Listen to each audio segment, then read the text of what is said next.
McCord, Rivals, the podcast. Yeah, right. Let's just start with the quarterbacks then, Ryan. I mean, with Devin out, Kyle got a lot more reps. Does today do anything to change your timeline or just carry this over a little bit to August? I think what you saw in the game was similar to what you've seen in practice. Some good things, some things that you'd like to see a little bit better, but he's growing. I think that the picture sometimes was clean, other times not as clean. I think when Marvin only played a couple drives there and he was out, certainly not having back to Julian and those guys. But as you saw, there was some sparks. I thought the throw to Carnell was an excellent one, but other stuff that he wants to look to improve on. So we'll get on film and figure out what that was. So it's hard out there because there's so much going on. It's going fast because you're calling it back and forth. So overall 15 practices and there was improvement there. We're going to go with Stephen Means, Cleveland.com to the left, and then come back over to Dylan Davis, Delaware Gazette. Right, kind of on both sides. When you're missing your top 4 wide receivers, your running backs, you're not really participating that much in the spring. Whether it's the defense, the way they perform today or throughout the spring, or with Kyle and Devin, how you're evaluating them, how do you like to measure, kind of make that into how you're evaluating both sides of the ball when you don't necessarily get those trends? Yeah, you try to look at it through the whole 15 practices of what you've seen. If you start to see the secondary getting their hands on some balls and all of a sudden it doesn't happen for a few days, it's probably not real. We've seen that for almost 15 practices, what you saw today. So that was really good. I think the challenge will be increased in the preseason when, like you said, we're at full strength there. But you can just see the discernment. Everything's faster. They're moving faster. They're seeing it. And I think being year 2 in the system, adding Davis in there, you're starting to see the secondary move faster, make more plays, be more decisive. Over here, Dylan Davis, Delaware Gazette, and over to the left then, it'll go to Rob Mahler, Columbus Dispatch. Can you just walk us through the play calling dynamic, how that involved Brian with that today, and how involved were you? Where do you sit with that heading out of the spring into the summer? Today we didn't really do much signaling. We just kind of huddled and I kind of relayed the call in, and it was back and forth on the headset. And, so there's been some growth there as well. For 15 practices, we've had different times where we were able to get into some movement situations where both sides were able to call it off the call sheet, not just scripted. So that was great, and that's what happened today as well. So we'll look at it and evaluate it, and keep working at it, and see how it goes in the fall, long way to the fall. But it's healthy for everybody to go through this. It's everybody on the offensive side of the ball as well. Coming up with a game plan, coming up with plays, and then installing them, and putting them on the field. It's more than just play calling. And I think that's where as you continue to grow and guys are in new positions, you learn. And there's only one way to do it, and that's to actually get out there and physically go through it. Over to the left, Steve Hellwagen, 24/7 Sports. Coach, Chip Triano looks, that big run he had, looks like he's back to playing running back again, maybe as he was at his previous stop. Just is he a guy that can maybe mix things up in that group, or what can he do then? Yeah, we've talked to him about what we see his role being, and it's at running back this year. You saw him put on some weight and be able to carry it. You can see he's got some high-end speed, some top-end speed. He comes out the back end, and he had that long run. But I still think he was the second leading ball carrier on the day. I think the first one was Archie Griffin, and that was fun watching him there.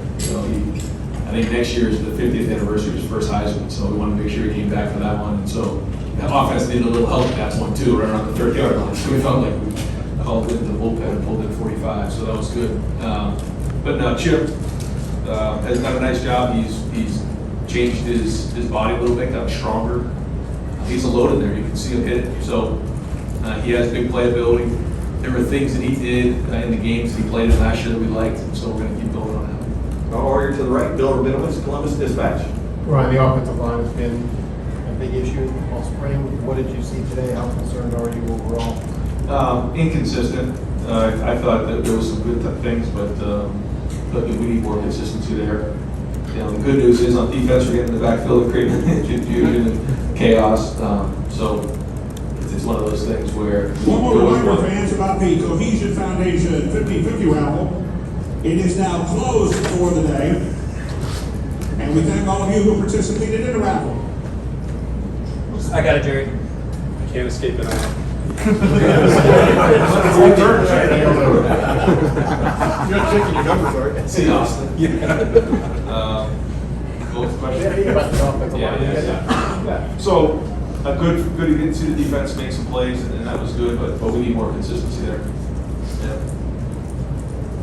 Yeah. Over to the left, Cam Teague Robinson, The Athletic. Brian, kind of off the offensive line question. You just mix and match a lot all spring just to figure out what works, what doesn't. When you talk about consistency, how do you evaluate consistency when you guys might have a different tackle guard combination in different times? Yeah, I don't know if that matters as much. I know what you're saying. I think that's more during the season when you start to get the calls and things like that. We were very vanilla on defense today. We didn't blitz one time, so there really isn't a lot of communication. This is one-on-one, me against you technique. That's what really the spring is, we think, and then we start getting the schematics more. We did it a little bit at the end of spring, but more in the preseason. So this is about being able to consistently do it. When you flash, we say, he flashed. What does that mean? That means he's done it once or twice. You've seen him do it. It's like coming home with an A in algebra, and you expect to come home with an A in algebra all the time. You can't come home with a C then, the second marking quarter or marking period. So that's what we're looking for. And that's what separates good from great players, is being able to do it all the time. We need to see more of that. We're going to go over here to the right, Tim May with on 3, and at the same time, I'm going to bring Denzel Burke and Cody Simon and set them up in the back for anyone that wants to talk to them there. Go ahead, Tim, and then we'll go back over to the left, Rob Aller. Ryan, leaving the field after that game against Georgia, you kind of, I don't know, disappointing the defense, I guess is the best way of putting it, right? You leave here today with like renewed optimism, and how did you explain it? Well, I know when you leave the spring, you get a feel for where things are.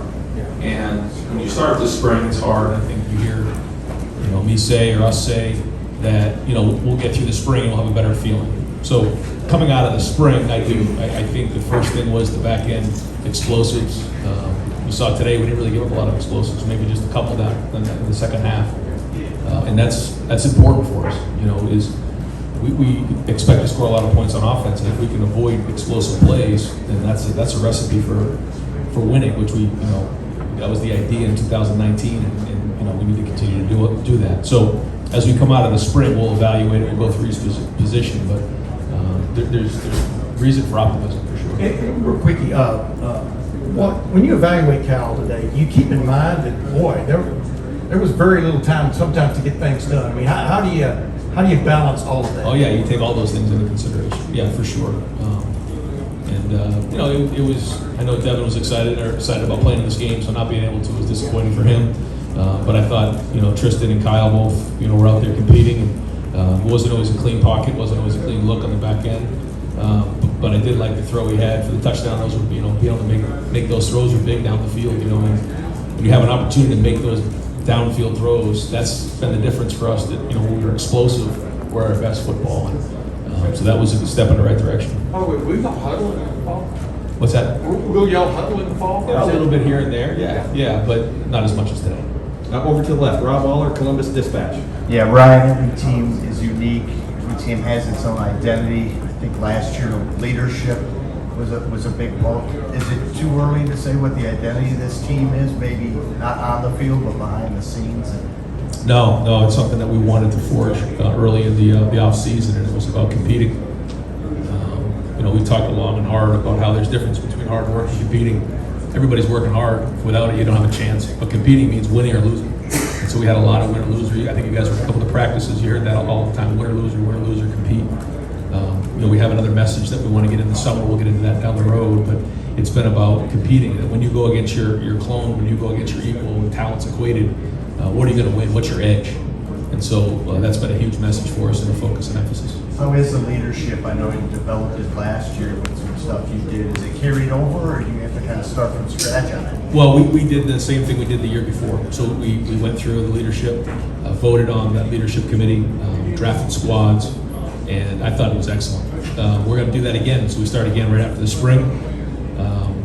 We'll draft or we'll pick some new leaders, because some guys that you think are leaders in February maybe don't do a great job, or some emerge, and so that changes. And then we'll go through and have another draft, go through the summer workouts with Nick, and then we'll have a really good idea of who the captains will be when we get into August. So this is our second year doing the leadership committee and having these squads, and I think it's really built strong leadership in the team, and I feel good about where our leadership is at right now. We got two more questions for Coach over here, Nathan Baird, Cleveland.com. To go back to Kyle, I guess you can talk about Devin in the same capacity, but a couple times today he had those, like, from one far hash to the sideline throws, like, things that look like they're tougher throws. Where do you feel like both of them are right now, just as far as the underlying skill that maybe still has to be refined? Are you happy with where that's trending? Yeah, I mean, I think Kyle and Devin both have strong arms. They can make that field throw. When you're playing against drop 8 and you're playing against zone coverage like that, they're gonna drop pretty hard, and we relied a little bit on drop back pass. Once you get to drop back pass, you're seeing those guys drop into the zones, and then you have to really negotiate the zones. I thought when we did call a couple of the play actions and the RPO at the end there, where guys are down on the line of scrimmage and create more of that run pass conflict, it opened up some more windows. But I think Kyle can do all of those. We've seen him do that, where he can make all those throws. He can handle play action. He can handle RPO. He can handle drop back pass. He can make the field throws. So he definitely has the skill set. Over to the left, Stephen Kishbaugh, the Lantern. Coach, on Wednesday you mentioned that the defensive line was an area that you were a little bit concerned about. How do you think they look today, and what do you think they still need to improve upon? I don't know if I'm concerned about the D-line. I think one thing that we need to make sure we're doing is building depth. Yeah. I feel like we have the right people in place. In terms of starters and the first group or so. Now those guys have to play great. That's important. As you take the next step in your progression, it's one thing to be a starter. It's another thing to be a difference maker. I think we have quite a few guys that can be difference makers.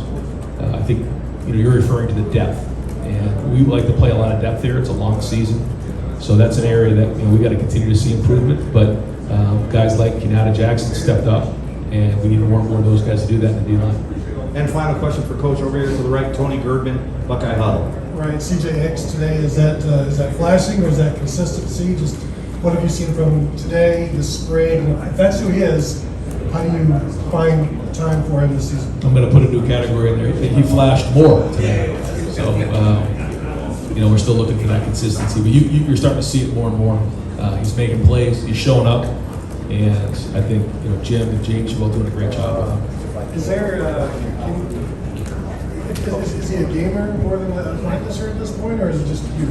Yeah, I mean, I know what you're saying. I don't know really, as much as we practice, if being a gamer, really exists. I mean, certainly some guys, can handle playing in games better than others. But if you don't practice well, it's hard to play well. And what we saw in practice is what we saw in the game today.